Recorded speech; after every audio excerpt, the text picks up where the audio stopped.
ដកលុយ$10000សម្រាប់ធ្វើបន្ទប់ឲ្យកូនចៅផ្ទះឈើខ្ញុំគឺត្រូវកែកូនច្រើនមែនតើជាពិសេសកន្លែងដែលខ្ញុំជីកស្ទះលើកមុនបងប្អូនចាក់ដីហើយវានៅតែផុងរហូតហ្មងចាក់ដល់3ដងហើយនេះទាំងលើកនោះមានអារម្មណ៍ថាអស់លុយច្រើនមែនតើព្រមតែសម្រាប់ចិត្តធ្វើបន្ទប់ឲ្យកូនចៅដេកនេះគឺគិតយូរមែនតើដោយសារការពីមុនការរស់នៅគឺយើងនៅជុំគ្នាបងប្អូនតែលើកនេះគឺយើងមានបន្ទប់ដាច់ដោយឡែកហើយខ្ញុំជឿបងប្អូនហើយពីមុនណាខ្ញុំធ្វើផ្ទះបងប្អូនក៏មិនថាឲ្យជីកស្រះនៅក្បែរផ្ទះទេបន្ទាប់មកខ្ញុំនៅតែជីកពេលឥឡូវវារៀងពិបាកលុបមែនតើបងប្អូនត្រូវខាតលុយអស់ច្រើនមែនតើហ្មងជួលគេកាយជួលគេសំខាន់ណាស់លុប2ដងហើយនៅតែអត់ចិត្តទៀតឥឡូវលើកនេះគឺជាវគ្គលុបលើកចុងក្រោយហើយបន្ទាប់មកខ្ញុំធ្វើបន្ទប់ឲ្យកូនចៅនៅកន្លែងហ្នឹងតែម្ដងបងប្អូនខានតាមដានមើលវីដេអូពីផ្ទះខ្ញុំយូរគឺដឹងហើយចាដំណាំដាំដុះខ្ញុំឥឡូវគឺធំអស់ហើយមិនថាដាំដូមិនថាដាំស្វាយអីគឺលក្ខណៈថាខ្ពស់ជាងខ្ញុំតែម្ដងឥឡូវហ្នឹងគឺគេមានសមិទ្ធផលថ្មីគឺដើមខ្នោនឹងឯងបងប្អូនផ្លែមកឆ្ងាញ់សាហាវនេះកន្លែងដែលខ្ញុំឈរហ្នឹងគឺជាកន្លែងដែលខ្ញុំធ្វើបន្ទប់បងប្អូនដឹងមកចត់ខ្ញុំគិតថាការធ្វើបន្ទប់អស់តែ3 4 5ពាន់ទេបន្ទប់អីចឹងណាដល់ពេលខ្ញុំសួរពូខ្ញុំពូថាឲ្យធៀមលុយ10000គាត់តែលឺហើយមានអារម្មណ៍ថាចង់រាថយមកគេដោយសារតែវាអស់ច្រើនពេកយកបងប្អូនការធ្វើផ្ទះនីមួយ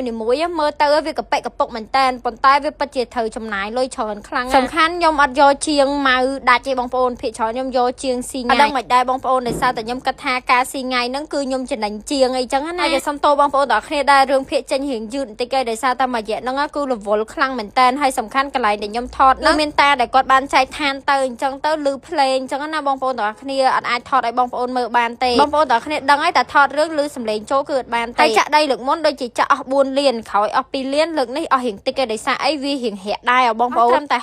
66000ទេចាឥឡូវបងប្អូនទាំងគ្នាចាំមើលទាំងគ្នាថាតើបន្ទប់ខ្ញុំចេញទៅជារូបរាងបែបណាអញ្ចឹងណាបងប្អូនយល់ដឹងច្បាស់មែនតើថាបងប្អូនទាំងគ្នាចូលចិត្តមើលខ្លាំងវីដេអូធ្វើផ្ទះដោយសារអីពេលដែលយើងមានកម្រងចង់ធ្វើផ្ទះអីយើងបានដកលុយ$10000សម្រាប់ធ្វើបន្ទប់ឲ្យកូនចៅផ្ទះឈើខ្ញុំគឺត្រូវកែកូនច្រើនមែនតើជាពិសេសកន្លែងដែលខ្ញុំជីកស្ទះលើកមុនបងប្អូនចាក់ដីហើយវានៅតែផុងរហូតហ្មងចាក់ដល់3ដងហើយនេះទាំងលើកនោះមានអារម្មណ៍ថាអស់លុយច្រើនមែនតើព្រមតែសម្រាប់ចិត្តធ្វើបន្ទប់ឲ្យកូនចៅដេកនេះគឺគិតយូរមែនតើដោយសារការពីមុនការរស់នៅគឺយើងនៅជុំគ្នាបងប្អូនតែលើកនេះគឺយើងមានបន្ទប់ដាច់ដោយឡែកហើយខ្ញុំជឿបងប្អូនហើយពីមុនណាខ្ញុំធ្វើផ្ទះបងប្អូនក៏មិនថាឲ្យជីកស្រះនៅក្បែរផ្ទះទេបន្ទាប់មកខ្ញុំនៅតែជីកពេលឥឡូវវារៀងពិបាកលុបមែនតើបងប្អូនត្រូវខាតលុយអស់ច្រើនមែនតើហ្មងជួលគេកាយជួលគេសំខាន់ណាស់លុប2ដងហើយនៅតែអត់ចិត្តទៀតឥឡូវលើកនេះគឺជាវគ្គលុបលើកចុងក្រោយហើយបន្ទាប់មកខ្ញុំធ្វើបន្ទប់ឲ្យកូនចៅនៅកន្លែងហ្នឹងតែម្ដងបងប្អូនខានតាមដានមើលវីដេអូពីផ្ទះខ្ញុំយូរគឺដឹងហើយចាដំណាំដាំដុះខ្ញុំឥឡូវគឺធំអស់ហើយមិនថាដាំដូមិនថាដាំស្វាយអី